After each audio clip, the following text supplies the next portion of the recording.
Cool. So I wanted to start by talking about my favorite pair of earrings. So I have that pair of earrings on, and I get a lot of compliments on my earrings. I don't know if it's the texture or like the shape or the style of writing, but for me, it's the words. And so the words say, "I am my ancestors' wildest dreams." And so it's important to me because my success in life and anything I've been able to do in terms of my education is due to the sacrifices of my ancestors. And so my mom's parents, my grandparents were able to buy a house in 1945 for $1,200, believe it or not, 700 square feet, and raise 9 kids. And so they themselves didn't have access to quality education. So my grandmother went to 5th grade and my grandfather had no formal education at all. But their sacrifices and the sacrifices of my mom's older siblings allowed her to be the first in the family to go to college and to finish. So that background and that focus on education has been a part of my family. And so in school, I had a great experience in K-12. I ended up being valedictorian of my high school and then going on to earn a PhD in social work. And with that, I have gone on to work in schools as a social worker. So not only my background, but my actual career has been serving staff, children, parents, and leaders in schools. Teachers have lots to do. Paraprofessionals have lots to do to keep things running. And so who are the people then that help to step in when students have emotional challenges, or there's an outburst or a crisis in class, or there's community violence that happens? Who are those people? Oftentimes they're social workers. And so that's what I was able to do up close in K-12 public schools. Serving teachers and being able to make sure parents step in to help kids, but also are there to support teachers as well. And so I've seen teachers do great things up close in my career. And so now I'm an educator. I get to be a teacher at UT Arlington. And so that's what brought me and my family here about 6 years ago to the School of Social Work. So now I train social workers to go out and work in schools and to do a good job supporting staff in schools now.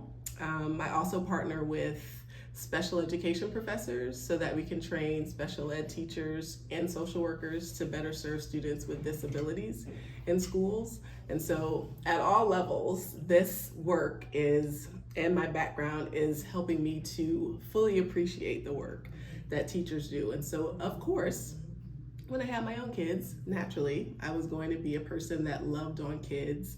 I loved on teachers.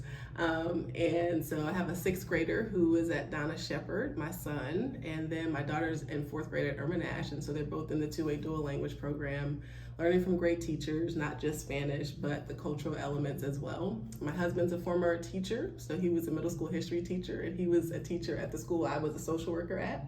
Not where we met, but it was still cool to work with him there. I'm an assistant principal and a principal at, believe it or not, Elvis Presley's old high school in Memphis, Tennessee. My sister taught high school English, my brother taught middle school history, so we've been on the ins and outs of all of the demands that teachers have.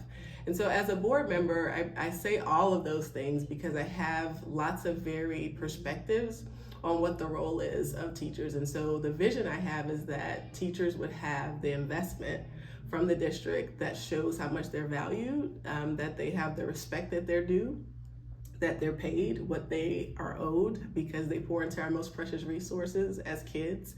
And so I think that autonomy in class to be able to move the way that they move in terms of the skills they have while following TEKS, of course, but also the professional development side being what works for them, right? And so having input in terms of the training that they actually need.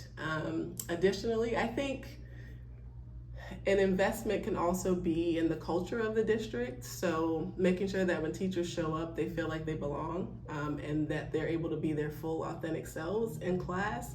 I think that that makes a difference as well. So that's the broader vision that I have in terms of investing in our teaching staff and paraprofessionals. And so I wanted to read a statement from one of the teachers because, again, during election season, you have my website, so you have JC for MISD. You can follow my Facebook page, lots of good information on that, and I have some endorsements from parents and other colleagues that I've worked with for you to hear from. But I think there's nothing like hearing from the people that are doing the same thing you're doing day to day. And so I have a statement from one of my kids' former teachers.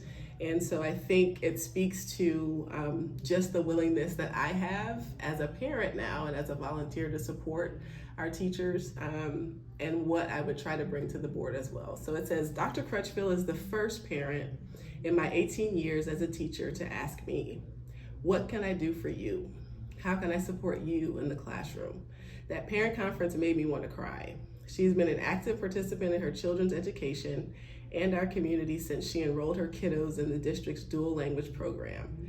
She cares for her kids, everybody's kids, and the adults that help our kids thrive day in and day out. You can't help but love the Crutchfield family.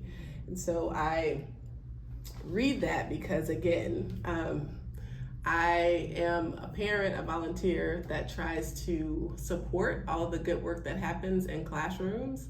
And it's not from just that perspective. It's from being in schools and working alongside teachers, but also the value that I've had on education for a very long time. So if elected to be your next school board trustee in place 2, that is the value that I would try to have as a vision for our district.